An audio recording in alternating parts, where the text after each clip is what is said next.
Hoje, os moradores do Distrito Federal foram surpreendidos por uma paralisação do sistema do metrô.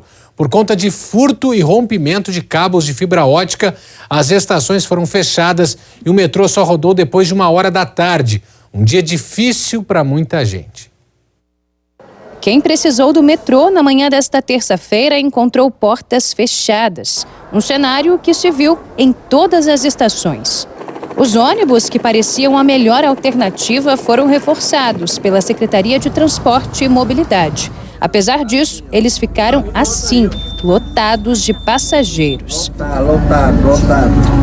Vê as portas aqui, ó.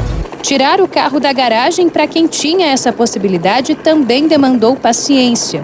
Foi difícil encarar o trânsito mesmo com a liberação das faixas exclusivas para ônibus. O motivo do problema, que se estendeu por mais de 7 horas, foi uma falha no sistema de sinalização do metrô.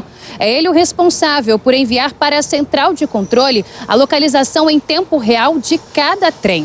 Tudo aconteceu porque, na madrugada, criminosos romperam e furtaram cabos de energia e também de fibra ótica bem aqui da estação shopping de metrô. Pouco depois da 1h da tarde, a situação foi normalizada e os trens voltaram a circular. Antes disso, a Maria, que mora em Samambaia, demorou bem mais que o planejado para chegar ao trabalho. Foi um dia horrível. Eu peguei um ônibus que deveria ter aproximadamente umas 100 pessoas. Assim, muito tumultuado. Entrei nesse ônibus 6h40, fui chegar no meu trabalho 9h10. Quem também se atrasou foi o Carlos. Morando em Ceilândia, ele soube do problema do metrô em cima da hora. Quando eu estava no ônibus já, um amigo meu mandou mensagem que escutou que o metrô estava parado. Aí eu já desci lá no centro de Ceilândia mesmo e peguei um ônibus. E como é que estava esse ônibus? Lotado. E não foi a primeira vez que criminosos interessados em cabos de energia causaram prejuízos aos usuários do metrô. No ano passado, esta passarela, que dá acesso à estação shopping, passou semanas no escuro por causa do furto de 1.500 metros de fios. Fatos que nos fazem questionar o porquê de esses objetos serem tão desejados pelos criminosos. Os criminosos, eles veem ali uma oportunidade, tendo em vista que esse material, o cobre, que é o material mais utilizado para esse cabo de energia, ele teve um aumento na época da pandemia. E muitas pessoas aí fazem a compra desse material, mesmo sem saber a procedência. Em todo o ano passado, a Neo Energia registrou 325 ocorrências de furtos de cabos na rede subterrânea de todo o DF. O prejuízo foi de mais de R$1.700.000. No mesmo período de 2021, foram 444 ocorrências do tipo. As regiões que concentraram a maioria dos vandalismos, segundo a Neo Energia, foram Asa Norte, Águas Claras e Asa Sul. A legislação em relação a esse tipo de crime ela é muito branda e está completamente desatualizada. Ano passado, em 2022, a Polícia Militar atendeu 830 ocorrências para esse tipo. Por volta mais ou menos aí da metade são pessoas reincidentes nessa modalidade de crime.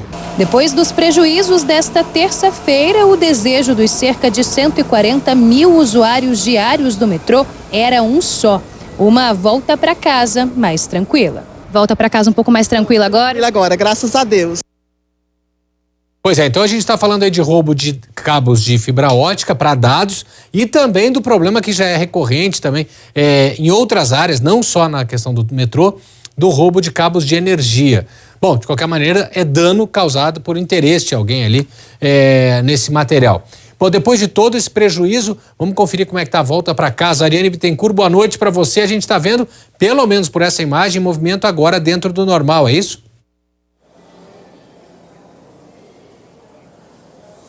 É isso mesmo, Porta Nova. Boa noite a você e a todos que nos acompanham. Agora passamos das 7 horas da noite. Movimento bem tranquilo. A gente está na estação central de metrô na rodoviária.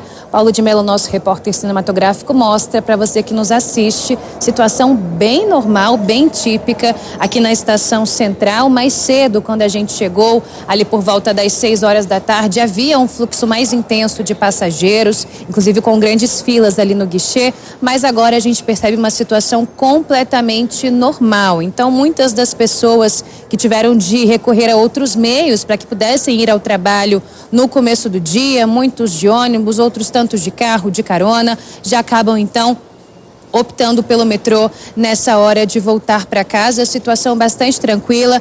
Daqui de cima a gente consegue escutar, Porta Nova, o barulho, né, dos trens chegando à estação. A gente percebe que eles chegam e saem a todo momento. De fato, circulação tranquila e normal depois de um dia caótico, né? A partir da 1h15 da tarde, a situação foi normalizada.